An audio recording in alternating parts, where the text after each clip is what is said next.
Mumwe moto wabvira kuGlenview Area 8 chii chiri kukonzera kutsva uku every year? Vanhu vanobvunzana.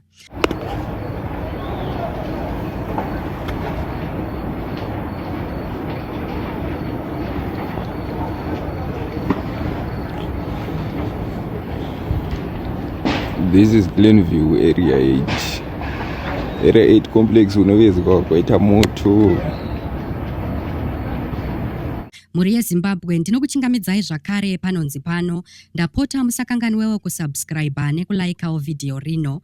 Izvi zvinobatsira kuti risvike kure kune hama neshamwari dzenyu dzisati dzariona.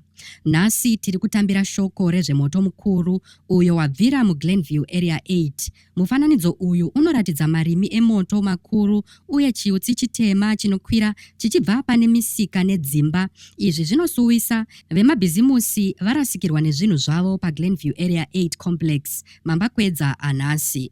Vanhu vavhunduka vachiona izvi. Vamwe vanoti nzvimbo iyi inogara ichitsva gore rega rega vachinongedza kusasimba kwemagetsi akagadzirwa ipapo kana zviitiko zvakaita sehutsotsi hweinsurance kana nyaya dzehurombwa vanobata-bata munzvimbo iyi. Locals are upset with comments like they don't learn from past mistakes and this looks like carelessness or something deeper. Some suggest political interference or lack of proper building standards might be to blame. Ngatisanganei mucomment section muchitaurawo pfungwa dzenyu muri yeZimbabwe.